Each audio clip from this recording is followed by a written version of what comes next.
하나님을 자신의 목자로 삼은 사람, 이런 제목으로 함께 은혜를 나누도록 하겠습니다. 시편 23편은 시편 150편 가운데서 크리스찬들이 가장 많이 애송하는 시입니다. 이 시는 다윗이 지은 여러 편의 시 중에서 가장 으뜸이 되는 시뿐만 아니라 다윗의 인생관이 담겨있는 신앙 고백적인 시라는 것입니다. 다윗이 이런 신앙관을 가지고 있었기 때문에 하나님의 마음에 합한 사람이 되었고, 또한 하나님의 사랑과 인정을 받아서 그의 생이 복되고 존귀한 삶을 살게 되었다 하는 것을 우리가 생각해 볼 수 있습니다. 여기 오늘 서두에 다윗은 고백합니다. The Lord is my shepherd. I shall not be in want. 말은 여호와 하나님이 나의 목자가 되시기 때문에 내 생에 있어서 전혀 부족함이 없다. 그런 고백이고 하나의 또 선언입니다. 정말로 우리가 살아가면서 우리도 전지전능하신 하나님을 자신의 목자로 삼은 사람이라면은 현실적으로 지금 어렵고 부족한 부분들에 대해서 절대로 흔들림이 없을 것입니다. 오늘 여러분들에게 이런 고백이 있어지길 축복합니다. 다윗은 어렸을 적에 아버지의 양을 치면서 양과 목자의 절대적인 그 관계를 많이 생각했을 것이에요. 그러니까 양은 어떤 공격적인 그런 신체를 갖지 않고 있어요. 다른 이런 짐승들 보면은 발톱이든지 혹은 이빨이든지 아니면 어디 도망을 칠 수 있는 다리가 있어가지고 기린 같은 건 막 도망가고 사슴도 도망갈 수 있고, 그런 양은 그런 도망갈 수 있는 뭐 빠른 그런 기능을 가지고 있는 것도 아니고, 또 저항할 수 있는 또 어떤 동물들은 못 도망가니까 냄새라도 피라도 스핑크스인가요? 그 스펑크인가? 그런 동물들은 냄새를 풍겨가지고 다른 짐승들이 공격을 못하게 하잖아요. 그런데 이 양은 방어할 수 있는 것도 없고 공격할 수 없는 것도 없고 그러다 멀리 내다볼 수 있는 그런 기능이 있는 것도 아니고 눈도 밝지도 않고, 그 절대적으로 목자를 의존하고 살아야 되는 거예요. 그런데 선하고 또 강한 좋은 목자만 만나면은 아무런 걱정이 없는 거예요. 그것을 다윗은 체득을 한 것입니다.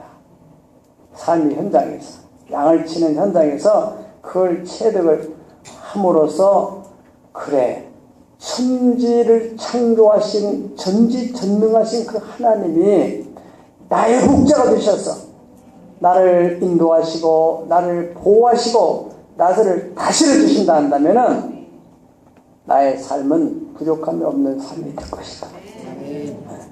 정말 다윗은 그것을 하나의 그냥 상상적인 것이 아니라 고백하고 그 하나님을 자기의 목자로 확실히 삼고, 마치 우리가 결혼을 함으로써 저를 나의 남편으로 혹은 저를 나의 아내로 삼듯이 실존적인 그 하나님을 나의 목자로 삼았다는 거예요. 보이지 않는 하나님을 보는 어떤 실존적 대상처럼 삼고 그렇게 살아갔다는 것입니다. 그 결과 그는 목동의 자리에서 이스라엘 왕위의 자리에까지 오르게 되었고, 다윗의 생애 맨 마지막에 역대상 28장 29절에 가보면은 29장 28절에 보면은 그는 나이가 많아 늙도록 부하고 존귀를 누리며 살다가 그 아들 솔로몬에게 왕위를 물려줬다, 그런 내용이 나옵니다. 따라 늙도록 부하고 존귀한 삶을 살게 하셨소서. 여러분 옆 사람에게 축복하세요. 시작. 늙도록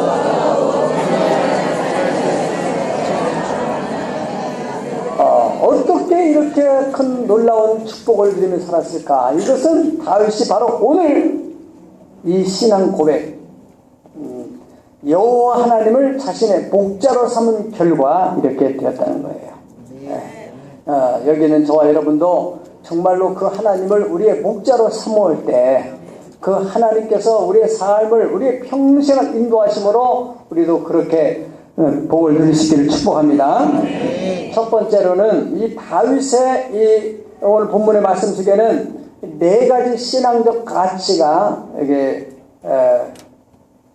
찾아볼 수 있는데, 첫째는 목자의 인도함을 받는 삶입니다. 목자의 인도함을 받는 삶. 세계적인 미래학자 엘빈 토플러라는 사람은 미래라는 것은 어느 누구도 알 수 없는 것이다, 그렇게 말했습니다. 내일 일을 알 수가 없어요. 어느 누구도. 그런데 미래를 알지 못하기 때문에 사람들이 미래에 대해 불확실한 미래에 대해서 불안해하는 것입니다. 그 미래를 아시는 분이 누구예요? 오직 천지 만물을 만드신 하나님. 그 미래를 명확하게 알고 이끌어 가시는 그 하나님의 인도함을 받는다는 것. 그 삶이 얼마나 평탄하고 형통하겠습니까? 저는 지금까지 교회를 섬기면서 어떻게든지 정말 하나님의 인도함을 받으려는 그런 마음을 늘 제 목회에서 가장 키워드로 딱 하나를 꼽아낸다면은 인도하심. 거기에 주안점을 두고 주일날 설교하는 것부터 시작해서 어떤 말씀을 또 어떤 본문을 선택하고 어떻게 말씀을 전해야 성도들에게 은혜가 되고 또 하나님께 영광이 될 것인지, 그래서 기도하면서 인도함을 받으려고 합니다. 또 교회 큰 프로젝트 같은 것이나 이런 것들 가운데 다 정말 하나님 인도하심을 받으려고. 그런데 그 하나님 인도하심으로 이렇게 쭉 나오잖아요. 오늘도 오케스트라에게 하나님 인도하심 가운데 만나가지고 우리 교회에서 이 오케스트라를 만들어 간다는 게 얼마나 감사한 일입니까? 우리 계속해서 지난주보다 더 나아지고 지지난주보다 더 나아지고 참 오늘도 너무너무 은혜스러운, 다음 주에는 더더욱 그런 사람들이 다 모아져가지고 이제 추수감사절 때는 정말 환상적인 오케스트라 또 연주가 있어질 것을 기대합니다. 여러분, 정말로 우리가 사람이 마음으로 길을 계획해도 그 걸음은 하나님이 인도하신다는데, 그 하나님의 인도하심을 받는 사람들은 형통하고 그 하나님의 인도하심을 못 받는 사람들은 힘든단 말이죠, 살기가. 특별히 예수를 안 믿는 사람들은 뭐 그만두더라도 예수를 믿는 사람들의 고백 속에는 내 인생 여정 끝에서 하나님이 나를 여기까지 인도하셨다. 나의 갈 길이 다 가도록 예수 인도하시니 어려운 일 당할 때도 족한 은혜 주시네. 나는 심히 고단하고 영혼 매우 가라나 나의 앞에 반석에서 생수가 나게 하시네. 할렐루야. 성령 감화 받은 영혼 하늘나라 갈 때에 영영 부를 나의 찬송 예수 인도하셨네. 영영 부를 나의 찬송 예수 인도하셨네. 여러분, 여기 이 자리에 온 것도 주님이 인도하셨다고 믿으시기를 축복합니다. 정말 주님이 나를 여기서 인도하셨다라고 믿음을 가지면 흔들림이 없어요. 특별히 제가 이 선교지에 갈 때마다 또 아이들을 또 비전 트립이나 이런 미션 트립을 데려갈 때마다 얼마나 그 긴장감을 가지고 하나님 인도를 받기 위해서 시편의 123편 1절로 2절을 보면요, 상절의 손을 바라보는 종들의 눈과 같이 여주인의 손을 바라보는 여종의 눈과 같이. 여러분들은 종생활 안 해봐가지고 또 옛날 그런 시대를 안 살았기 때문에 잘 느낌이 없는 거예요. 정말 충성스러운 종들은 주인의 눈빛, 주인의 손 방향, 거기에 맞춰서 움직이려고. 아직까지 그것이 느끼지 않은 사람은 개를 키워보면 잘 알 수 있습니다. 개는 얼마나 주인에 대해서 그렇게 예민하게 반응하려고 말이죠. 그러니까 그런 개들은 어떻게 돼요? 사랑을 받는 거예요. 얼마나 그 개가 사랑스럽고 귀하게 생각됐으면 자기 재산을 유산을 물려주겠어요. 들어보셨어요? 세상이 미쳤지. 그렇게 생각하지 마시고 그 사람 입장을 한번 생각해보세요. 도대체가 사람한테도 안 주고 얼마나 자기한테 그렇게 잘 따랐으면 그렇게 재산까지 유산을 물릴 수 있을까.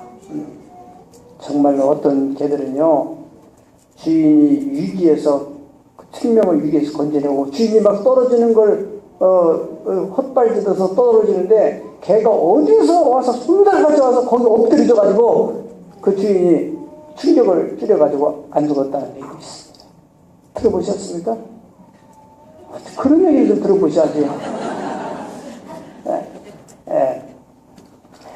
주인의 손끝을 늘 예의주시하는 종들의 눈과 같이 우리가 그런 심정을 가지고 주님의 인도함을 갈망한다면 인도하시는 거예요. 인도하시는 거예요. 우리가 이번에 갔을 때도 첫날 도착하자마자 거기에 우리 항상 가이드 해주는 그 박이씨라는 사람이 이렇게 피가 나와서 차 타고 숙소에 들어갔어요. 근데 좀 얼굴이 예전 같지 않아서 무슨 일이 있냐니까 자기 할아버지가 지금 몸이 불편하다고 하는데 다음날 아침에 전화하니까 할아버지가 돌아가셨대요. 이제는 우리가 지금 누구를 통해서 어떻게 이걸 움직여야 될 것인지 막막한 거예요. 기도하던 중에 그 카톡으로 대화 나왔던 그 사람 한번 연락해봐야 되겠다. 그래가지고 그 사람을 연락했더니 그 사람이 와서 아침에 얘기를 하는 중에 이렇게 사정이 이렇다 그러니까 이 사람이 첫날부터 마지막 공항 올 때까지 자기처럼 돌아다니면서 해주는 거예요. 나는 그 예수도 안 믿고 정말 몽골 땅에서 처음 만난 사람이 어떻게 또 한국 사람과 몽골 사람이 서로 결혼해가지고 몽골 사람을 나는 이제 한국 사람한테 얘기하면 몽골 사람을 대할 때는 이 몽골 여자가 가서 막 하니까 채관원들도 그냥 거기에 대해서 다 이렇게 순응하고 말이죠. 자, 그렇게 될 수가 있을까 어떻게? 이거는 전적인 하나님의 인도하심이라고 말할 수밖에 없는. 아멘. 자, 여러분들의 기도 속에서 하나님의 인도하심을 믿고 감사드립니다. 여러분 여기 본문에서도 인도라는 이 목자와 양의 관계에서 가장 중요한 것은 양이 목자의 인도를 받는 거예요. 그 성경에는 그 마태복음 25장에 양과 염소의 비유가 있는데 비슷하게 생겼는데 염소는 절대로 인도를 안 받습니다. 양은 절대 인도를 받습니다. 그것을 예수님의 비유 가운데 앞으로 종말에 이제 성도를 심판하는데 성도 가운데서 양과 같은 성도가 있는가 하면은 성도 가운데서 염소 같은 성도가 있다는 거예요. 우리 교회는 하나도 없는 줄 믿습니다. 인도를 잘 따르는 목자 인도를 잘 따르는 그 사람들은 양의 반열에 들어서는 것이고 목자 인도를 거역하고 자기 고집대로 가고 저는 박물관에서 염소를 한번 키워봤는데요. 이야 그거 아주 참 뭐라고 표현할 수가 없어요. 자기들이 기분 나쁘면 막 싸우는데요. 눈도 이상한 눈도 아니, 싸우는데 그냥 보통 싸우는 게 아니고, 여기서부터 막 힘을 막 몰아가지고, 달려가가지고 상대를 이마에로 막 박는 거예요. 이야, 난 깜짝 놀랐어요. 죽을 살지 모르고 막 그렇게 하는 거예요. 성질 나면은 감당이 안 돼. 그런 사람들이 목자가, 염소 같은 사람이라니까. 성질 났다면은 이게 뭐 그냥 하나님 영광이고 뭐고 그냥 다 관계없이 그냥 막 죽게 살기로 해결지려고 그러더라. 우리 속에 이 염소의 근성을 다 뽑아내고 정말 양의 속성. 할렐루야. 그 양이 푸른 초장으로 인도를 받아요. 그러니까 지금 당장 푸른 초장이면 누가 왜 그걸 안 따라가겠어요? 그 푸른 초장으로 가기 위해서 때로는 사막이 음침한 골짜기로 간다 이거예요. 가고 싶지 않아요. 그런데 양은 따라가는 거예요. 목자가 어련히 알아서 좋은 데로 인도할까? 그래서 가고 보니까 처음에 갈 때는 왜 이런 데로 인도하는가 힘들어 죽겠는데, 그런데 나중에 도착해 보니까 여기가 이렇게 좋은 푸른 초장이 있구나 알게 되고, 그리고 또 때로는 양의 마음을 잘 헤아리면서 목자가 이제는 이 양이 좀 쉬어야 되겠다 할 때는 쉴 만한 물가로 다 인도가요. 그래서 거기서 물을 먹으면서 양이 편히 쉬고 어떤 짐승들이 공격하지 못하도록 그런 안전한 곳에서 쉬게 만들어주고, 또 목자는 불꽃 같은 눈을 가지고 양을 지키는 것입니다. 또 의로운 길로 인도한다는 거예요. 오늘 여기 3절 다 같이 읽어보실까요? 3절 시작.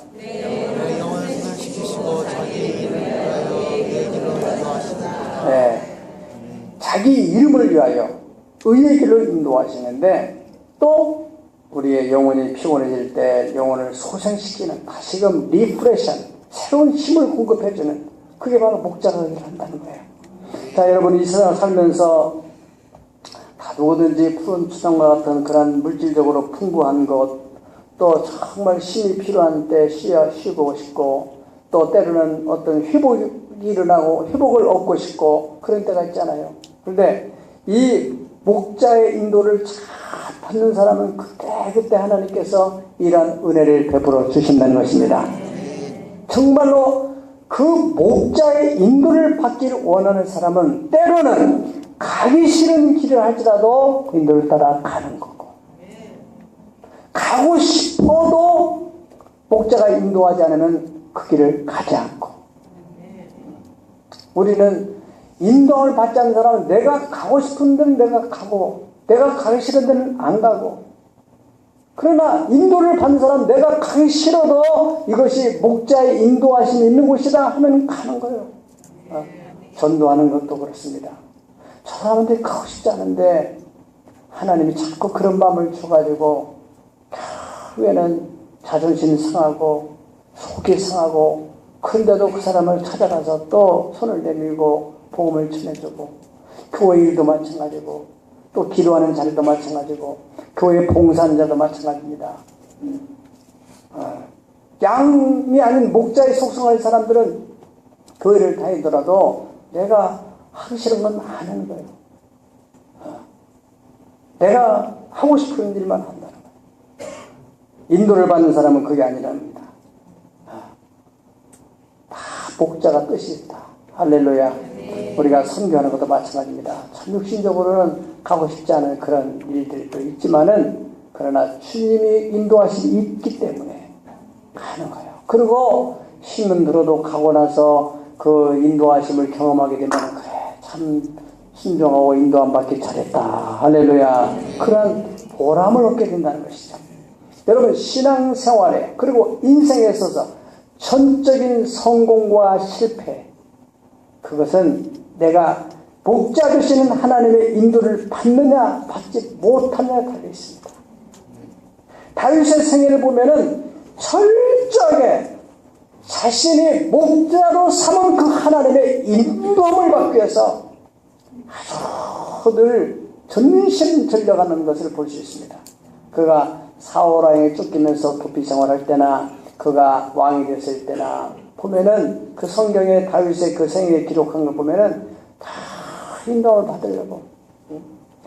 한 번은 막 그 대적들이 자기 자녀들을 막 부인들을 포로로 끌어갔을 때 그 자기를 따르던 슈아의 부하들이 막 다윗을 막 공격해서 당신 때문에 우리 애들 다 뺏기고 부인을 뺏겨갔다고 막 그를 죽이려고 할 때도 그런 위급한 상황에서도 하나님께 기도하면서 하나님 우리가 가서 공격하면 이길 수 있습니까? 이길 수 없습니까?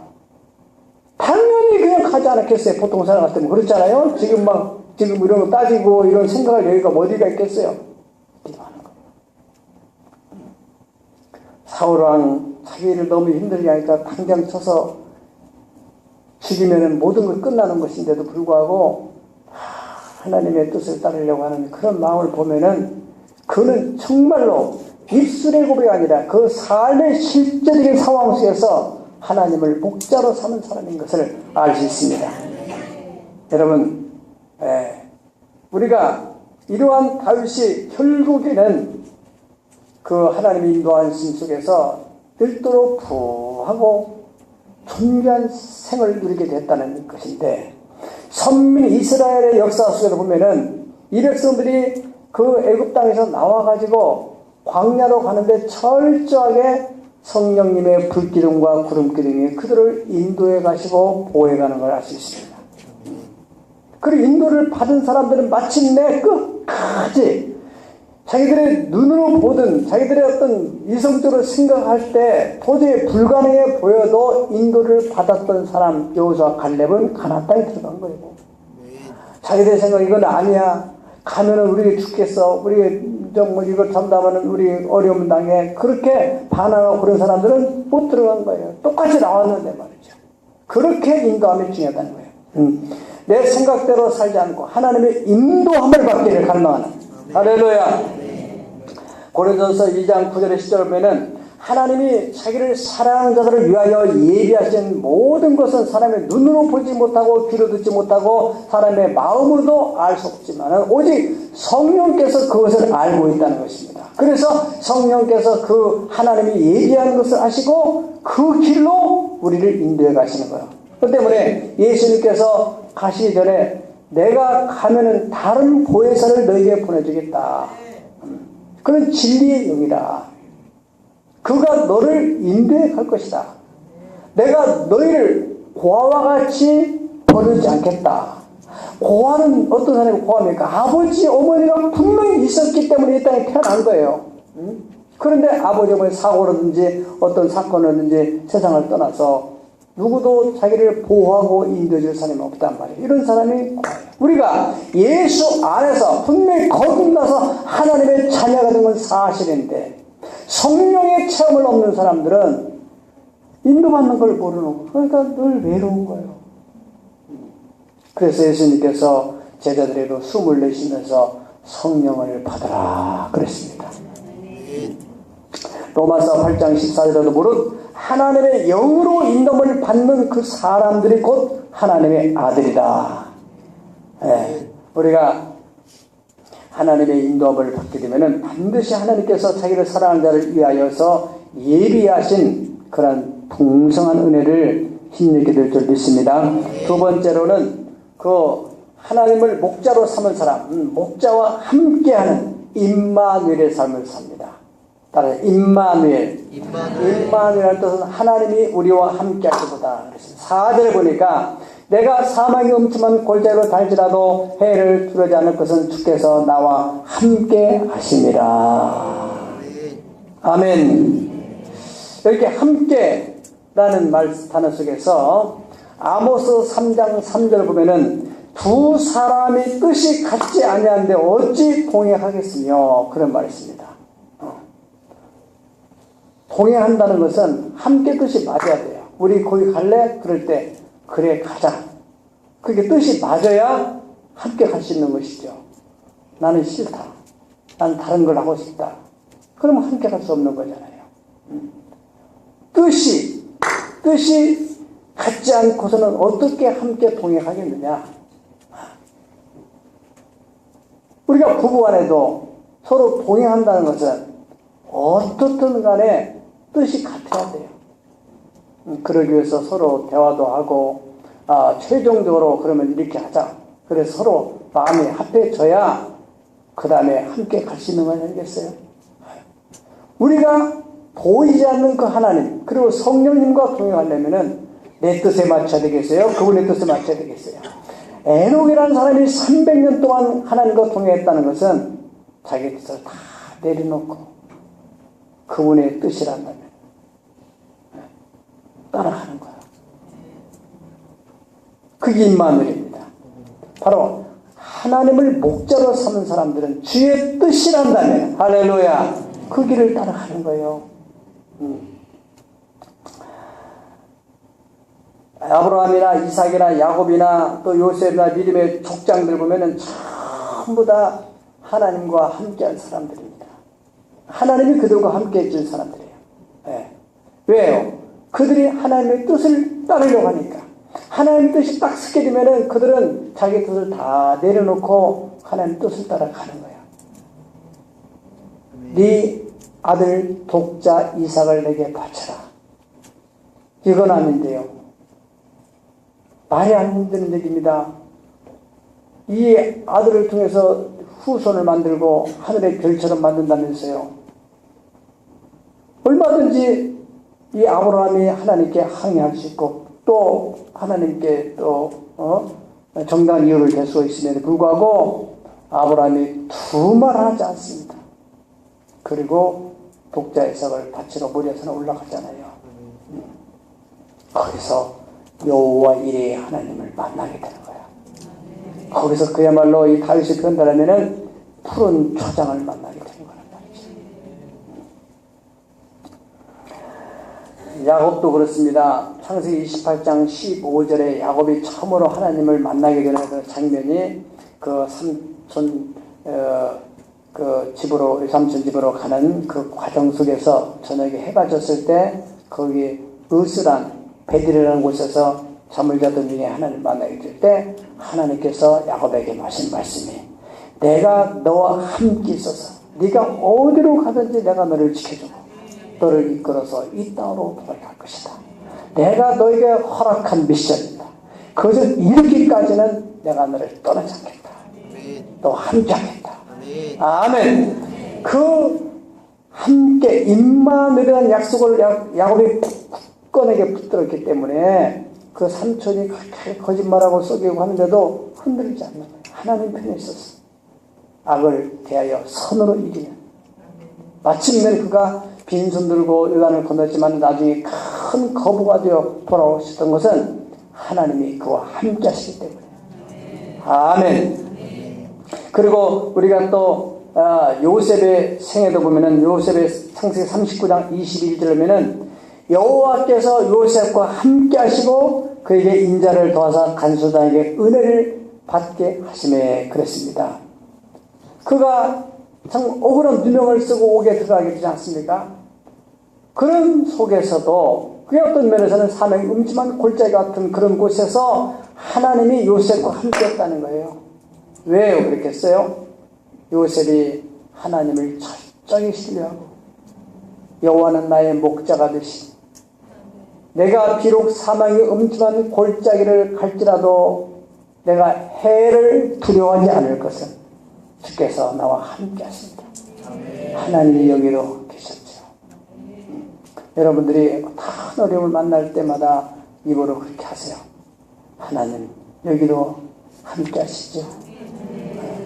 내가 너를 떠나지 않냐면 내가 너를 버리지 않으리라. 특별히 복음을 전한 사람들에게 마태복음 28장에서 난 끝까지로 내 복음의 증인이다. 볼지어다 내가 세상 끝날까지 너희와 함께하리라. 아프리카 선교를 해서 평생을 바쳤던 리빙스턴 선교사님이 옥스퍼드 대학에서 그 선교에 대한 보고와 또 학생들에게 강연을 하면서 그분은 이 맹수들로 인해서 팔 하나가 떨어져 나갔다고 그래요. 그런데 그렇게 그야말로 사망 음침한 골짜 같은 그런 위기 속에서도 어떻게 담대하게 끝까지 크게 선교에 승리할 수 있었습니까? 학생이 물어보니까 그 마태복음 28장의 마지막 부분에 있어. 볼지어다 세상 끝날까지 내가 너와 항상 함께 있으리라. 아멘. 그 말씀을 붙들었다는 것입니다. 창세기 39장 23절 우리 다 같이 한번 읽어보겠습니다. 시작. 간소장은 그의 손에 맡긴 것을 무엇이든지 살펴보지 아니하였으니 이는 여호와께서 요셉과 함께 하심이라. 여호와께서 그의 범사에 형통케 하셨더라. 아멘. 간수장도 보니까 하나님이 저와 함께하고 있구나 그걸 느끼게 됐다는. 그러므로 또 간수장의 은혜를 잊게 됐고, 네. 또 하나님이 함께 하실 때 그 막대기로 지팡이로 인도하시고, 때로 우리가 잘못된 길로 갈 때는 또 하나님께서 막대기로 쳐서 바른 길로 갈 수 있도록 그것도 은혜이지 않겠습니까? 하나님은 그냥 막무가내로 놔두는 그런 하나님입니다. 오직 모든 것에 그냥 과잉보호하는 엄마처럼 그냥 자녀가 원하는 대로만 그렇게 하는 하나님이 아니라는 거예요. 하나님은 우리가 이 길로 가서는 절대 안 되겠다. 그럴 때는 막대기 가지고 막는 거예요. 네. 하나님께서 이 다윗에게 그 아들을 향한 축복의 말씀을 주실 때도 내가 이제 네가 세상을 떠날 때도 네 아들에 대해서 내가 인생 막대기와 사람 칙찍으로 다스려 주겠다.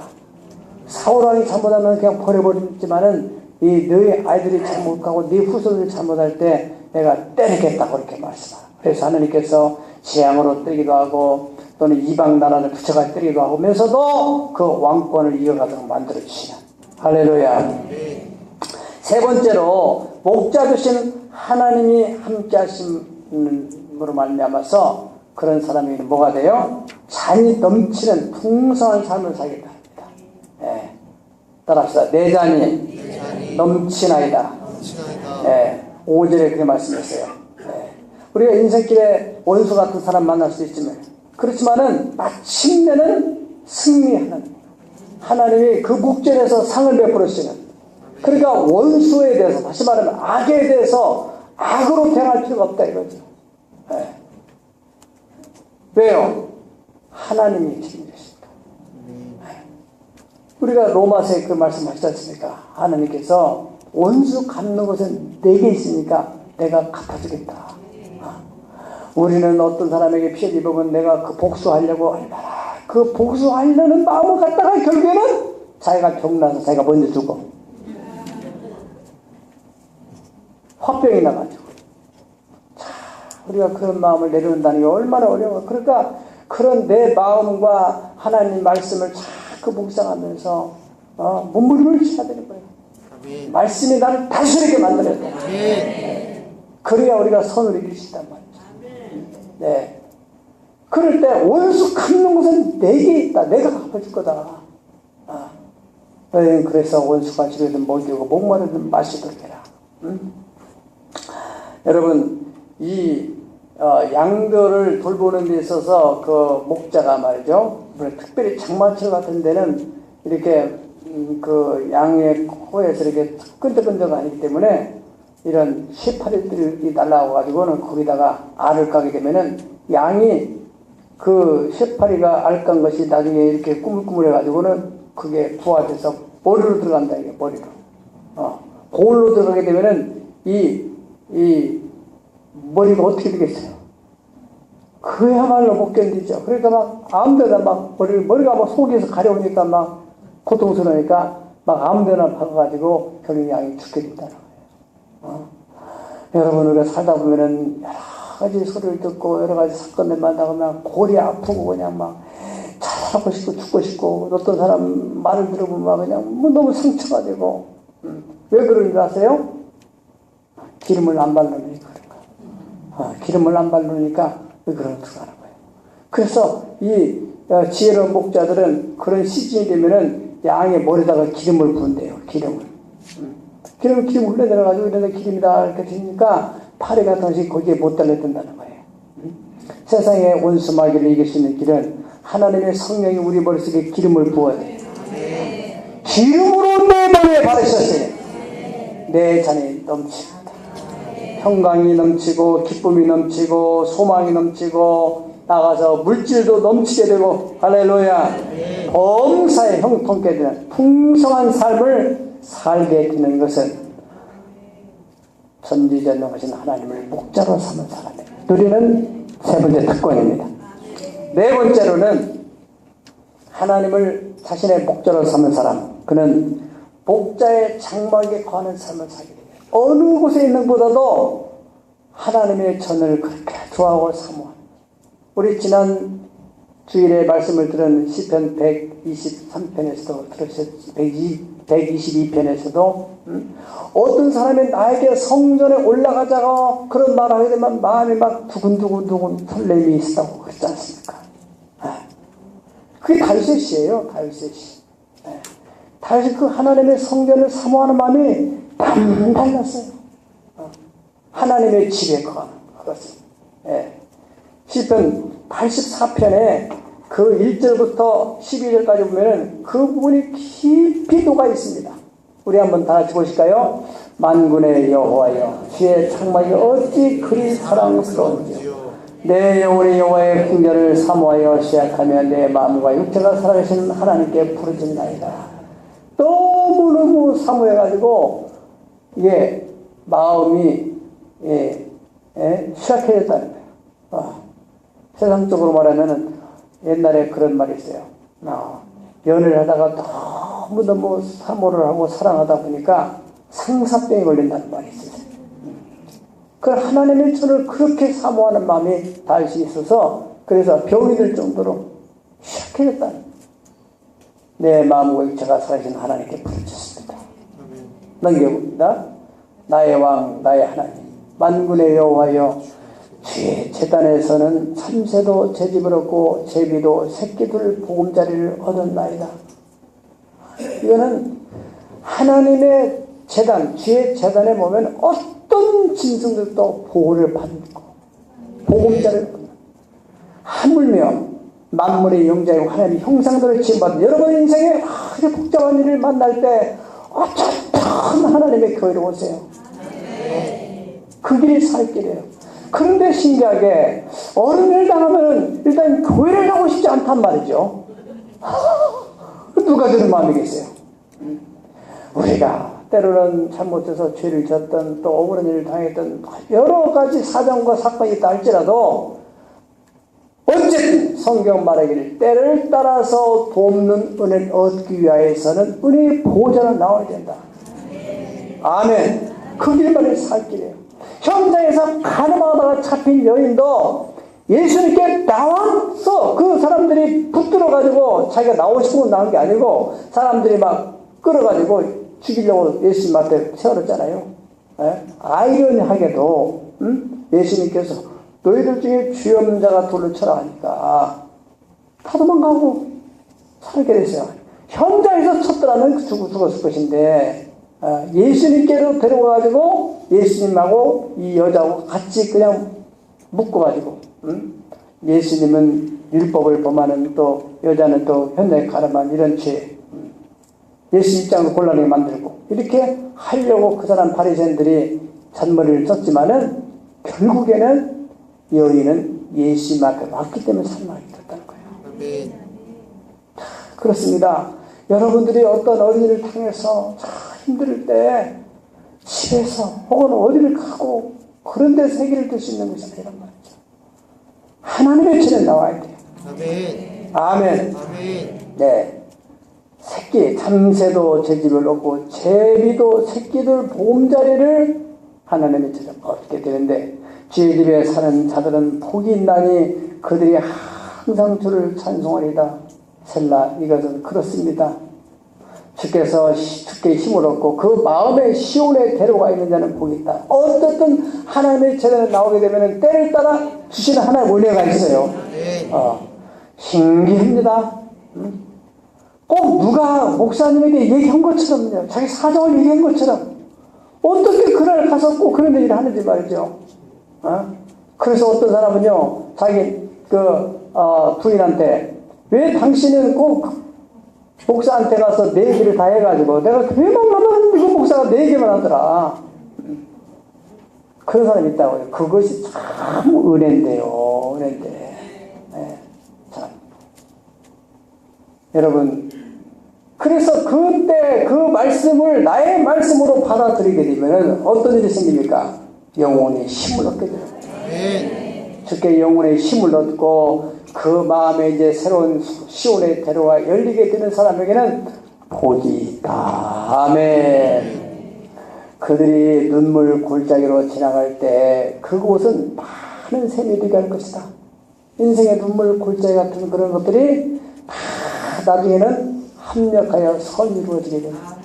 옥토가 되는 이름비도 복을 내리고 채워주시고 그들은 힘을 얻고 더 나아가 세월에서 하나님 앞에 각기 나타나리이다. 만군의 하나님 여호와여 내 기도를 들으소서. 야곱의 하나님이여 귀를 기울이소서.